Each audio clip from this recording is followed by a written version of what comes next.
का काम ऊंची से कराते हैं, घर का सफाई का काम स्वीपर से कराते हैं, बाल कटाते हैं नाई से। ऐसे सभी लोगों को अपने साथ बुला करके एक साथ भोजन उनके साथ बैठ करके प्रसाद ग्रहण कर सकते हैं क्या? तो ऐसा यदि हम करेंगे तो ये सामाजिक समरसता की जो बात हम करते हैं, सभी हिंदू एक हैं, सभी मानव एक हैं, ऐसा जो कहते हैं, इसकी शुरुआत हम अपने परिवार से कर सकते हैं। तीसरी पर्यावरण की बात उन्होंने कही, दक्षिणा मांगी पर्यावरण के रूप में। बड़े बड़े नारे लगते हैं, सरकार भी इसके लिए प्रयास करते रहती है अपने अपने स्तर पे, लेकिन हम अपने स्तर पे प्रयास कर सकते हैं क्या? हम अपने बच्चे के जन्मदिन के अवसर पर, अपने माँ बाप के पुण्यतिथि के अवसर पर, या ऐसे किसी भी पवित्र अवसर पर एक पेड़ अपने घर में लगाएं और जीवन पर्यंत उसका सेवा करें। जब तक हम जिंदा हैं तब तक उस पेड़ का सेवा करें और अनावश्यक रूप से किसी भी पेड़ को न काटें। प्लास्टिक का यथासंभव हम उपयोग करें। भाई बोलने से नहीं, और मैं बोलूंगा प्लास्टिक का उपयोग नहीं करना चाहिए, दुकान वाला को बोलूंगा प्लास्टिक मत दो, लेकिन मैं झोला लेके जाता हूँ क्या? मैं अपने घर से कपड़े का झोला लेकर बाजार सामान लेकर के लेने के लिए जाऊं और दुकानदार को बोलूं भैया प्लास्टिक मत दे, मेरे पास झोला है। मैं अपने से शुरू कर सकता हूँ, पानी बचाने का प्रयास मैं कर सकता हूँ क्या? तो ऐसा यदि हम सभी लोग करेंगे तो तीसरा जो संकल्प हम लोग लिए हैं पर्यावरण के लिए, वो भी पूर्ण होने वाला है। चौथा, हम लोगों ने अपने स्व का जागरण, अपना देश का, अपने स्व, अपना जो कुछ है उसका उपयोग करना और उसमें अपने आप को गर्वान्वित महसूस करना। अपना प्रयास, छोटे छोटे प्रयास, हम हिंदी हमारी भाषा है तो अपना हस्ताक्षर हिंदी में करना प्रारंभ कर सकते हैं क्या? अपने बाल बच्चों को अपना हिंदू संस्कृति में रहने के लिए, उस तरह का व्यवहार करने के लिए बता सकते हैं क्या? ये अपने से हम अगर प्रयास करेंगे तो ये हमारा चौथा दक्षिणा जो आज हम लोगों ने देने का संकल्प किया है वो भी पूर्ण होने वाला है। और पांचवा और सबसे महत्वपूर्ण दक्षिणा जो है, अपने नागरिक कर्तव्य का बोध। हमारा ये देश है, इस देश के हम संतान हैं, इस देश को सुखी बनाना, इस देश की प्रत्येक संपत्ति अपनी संपत्ति है, किसी को नुकसान नहीं पहुंचाना, भारत का कानून का पालन करना। हम इस देश के नागरिक हैं तो हमारा ये नागरिक कर्तव्य बनता है।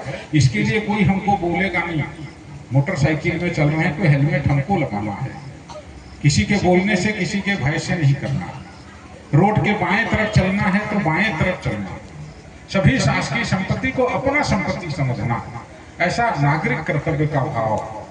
देश की संपूर्ण संपत्ति अपनी संपत्ति है, उसका विनाश न हो, उसका नष्ट न होने दें, इस बात का भी यदि हम करेंगे तो ये पांचवा दक्षिणा का जो संकल्प जो हम लोग लिए हैं वो पूर्ण होने वाला है। भगवान महेश्वर और सिकरिया महादेव हम सबको वो ताकत देने वाले हैं, वो शक्ति देने वाले हैं कि हम जो संकल्प आज यहाँ से लेकर के जा रहे हैं वो संकल्प पूर्ण होने वाला है।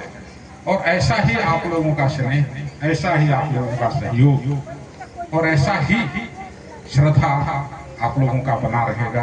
तो ऐसा ये कथा अनवरत रूप से इस स्थान पे होता रहेगा। आप सभी लोगों का सहयोग ये हमेशा चलता रहे। आप लोगों को, बहुत लोग यहाँ से जानते होंगे कि यहाँ से कुछ दूरी में लोधमा एक गांव है, उस गांव में लगातार 11 वर्षों से कथा चला है। वो ऐसे ही प्रेरणा से चलता है, गांव वालों की प्रेरणा, क्षेत्र वालों की प्रेरणा, ऐसा ही प्रेरणा अगर आप लोगों का चलता रहेगा तो प्रत्येक वर्ष ये सावन महोत्सव भगवान महेश्वर की कृपा से यहाँ बनेगा। और उस महोत्सव में इस तरह के कथा, इस तरह का आयोजन, इससे कथा से पूर्व हम लोगों ने अखंड कीर्तन किया था और कल कथा के समापन के अवसर पे यहाँ रुद्राभिषेक भी होने वाला है, जैसे अभी विद्या जी हम सब लोगों को यहाँ से सूचना दे रहे थे। तो ये सब अवसर, ऐसा धार्मिक कृत्य करने का अवसर हम सब लोगों को प्राप्त होने वाला है। भगवान महेश्वर इस अवसर को पूर्ण करेंगे। और कल, आज कथा का विराम हो गया और यहाँ आप लोग देख रहे होंगे कि 28 जुलाई से 4 अगस्त तक कथा होना है, ऐसा तो है, लेकिन व्यास जी ने बोला कि कथा का विराम हो गया, तो कथा विराम हो गया आज। लेकिन कल क्या है, पूर्णाहुति होना है। किसी भी इस तरह का आयोजन के बाद पूर्ण आहुति उसमें होता है, तो कल पूर्णाहुति का यज्ञ होगा। यदि ईश्वर ने चाहा तो यहाँ सुंदरकांड का पाठ भी होगा, रुद्राभिषेक का भी आयोजन है। तो सब में आप सभी लोग सपरिवार, और जो अभी तक भी नहीं आ पाए हैं वो कल आकर के इस अवसर का, इस पुण्य प्राप्ति का लाभ आप सभी लोग लेंगे, ऐसा एक आग्रह है। साथ ही साथ ये कथा जो प्रारंभ हुआ था उस दिन भी श्रावण मास का सोमवार का तिथि था, और कल जब पूर्णाहुति होने वाला है तो श्रावण मास का अंतिम सोमवार पड़ने वाला है। आप सभी लोग कांवड़ यात्रा में भाग लें, कांवड़ यात्रा के पश्चात यहाँ के कार्यक्रमों में भाग लें, ऐसा आप सभी लोगों से आग्रह है। साथ ही साथ एक और आग्रह है कि जो भी मंडली यहाँ पर अखंड कीर्तन में आई थी वो सभी मंडली के लोग पूरे वेशभूषा के साथ पूरे सदस्य कल यहाँ पर उपस्थित रहें तो बड़ा अच्छा होगा। हो सकता है कल भगवान महेश्वर उन लोगों को कुछ अलग से प्रसाद देने का ऐसा व्यवस्था किए हैं, कुछ प्रसाद उनको मिलने वाला है, इसीलिए उन सब लोगों से आग्रह है। सभी मंडली, करीब 13 मंडली यहाँ आई थी। क्यों कर्नैल जी 13 मंडली आई थी? हाँ 13 मंडली आई थी। कर्नैल जी एक बार नाम भी अनाउंस कर देंगे। तो सभी मंडली पूर्ण अपने जिस तरह के वेशभूषा में जैसे तैयारी में आए थे वैसे ही तैयारी में कल यहाँ पर आए तो बहुत ही अच्छा होगा, ऐसा एक आग्रह है। और कल समय पर आप सभी लोगों की उपस्थिति हो, और जिन लोगों का भी सहयोग इस कथा के आयोजन में हुआ, उसकी पूर्णता में हुआ, उन सब का मैं आभार व्यक्त करता हूँ। विशेष रूप से ये जो सुंदर टेंट लगाए हैं अम्बे टेंट, उसके विषय में भी शायद आप लोग नहीं जानते होंगे, बहुत बड़ा भक्त। और जहाँ भी ऐसा कोई धार्मिक कार्य का आयोजन होता है और उसे एक बार बोलते हैं, वो कहाँ से आया मालूम? दोकड़ा के पास देवरी एक गांव है, वहाँ का टेंट वाला है अम्बे। उसके लिए जोरदार एक बार ताली। कोई भी धार्मिक कृत्य जब होता है, धार्मिक कार्यक्रम ऐसा होता है तो एक ही बार में बिना किसी सौदा किए, कुछ भी बिना पूछे कि मेरे को क्या मिलेगा, मेरे को नफा होगा, नुकसान होगा, कितना देंगे, बिना कुछ पूछे बोला कि कथा होना है तो मैं वहां पर पंडाल लगाऊंगा। और कितने दिन में लगाया, मतलब 2 दिन, कथा के 2 दिन पूर्व उसको सूचना दिया गया था कि यहाँ पंडाल लगाना है, और उसने आकर के तैयार करके पूरा पंडाल दिया। तो उसको भी जोरदार एक बार ताली महसूस करते हैं, उसका बहुत बहुत आभार। और साथ ही साथ इस क्षेत्र के सभी लोगों ने जिन्होंने पूरा साहस दिया और एक बार हम लोगों के आवाज सुनने पर कहा कि नहीं हम सब लोग सहयोग देंगे और ये कथा तो होगा, होके रहेगा, जैसा भी होगा हम लोग करेंगे। और बहुत सारे गांवों में तो ऐसा हुआ कि भाई खेती बाड़ी का समय है, एक समय हम खेती करेंगे और दूसरा समय कथा सुनने के लिए जाएंगे। ऐसा श्रद्धा और समर्पण जिन लोगों ने किया, उन सभी लोगों के सामने मैं अपना सिर झुका के सबको प्रणाम करता हूँ। और इस कार्य को पूर्ण करने में जो जजमान के रूप में उपस्थित रहे, स्वयंसेवक के रूप में उपस्थित रहे, उन सब का भी मैं बहुत बहुत अभिनंदन करता हूं।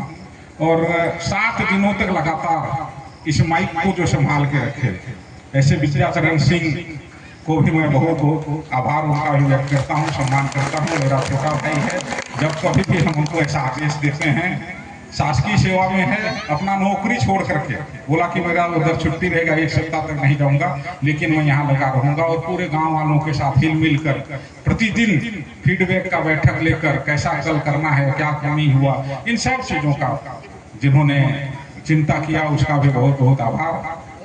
और एक शख्स जो है जिसको आप सभी लोग जानते होंगे, श्री कर्नैल सिंह, जिन्होंने कहा कि भैया करेंगे। मैं कहा अरे कर्नैल जी कैसे होगा, पानी बरसात का दिन है, हो सकता है क्या? बोले नहीं नहीं होगा, आपका आदेश है तो होगा। और जिन्होंने मेरे बात को आदेश माना और उसका पालन किया, ऐसे श्री कर्नैल सिंह को भी मैं सिर झुका के उनका भी अभिवादन करता हूँ। और उनके साथ उनकी पूरी टीम जो उनके एक आवाज पे उनके साथ खड़े रहते हैं और इस कार्यक्रम को सफल बनाने में, इससे पहले के कथा में भी जिन्होंने पूरा सहयोग किया, पूरा ताकत लगाया था, मैं ऐसे सभी टीम के लोगों को, पूरे गांव वालों को, सभी दानदाताओं को, सभी सहयोगकर्ताओं का सबका आभार व्यक्त करते हुए, और पुनः एक बार क्योंकि हम मानव हैं, मानव से स्वाभाविक रूप से कुछ न कुछ गलतियां होती है, कुछ तकलीफ होती है, तो ऐसा किसी भी प्रकार का कोई तकलीफ, कोई कष्ट हमारे किसी भी व्यवहार से हुआ होगा तो मैं व्यास जी से क्षमा चाहता हूँ, क्षमा करेंगे।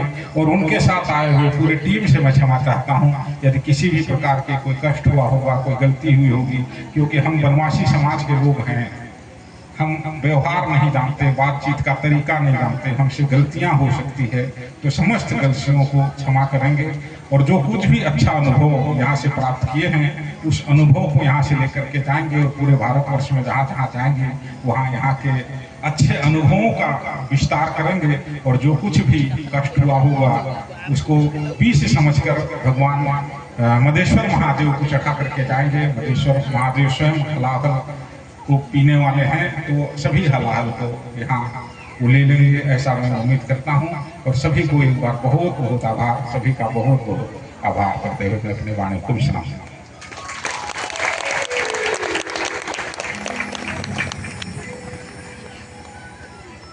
सभी लोग अपने स्थान पर ही बैठे रहेंगे। आरती होने के पश्चात आरती की थाली आप तक पहुंच जाएगी। प्रसाद व्यासपीठ के ठीक सामने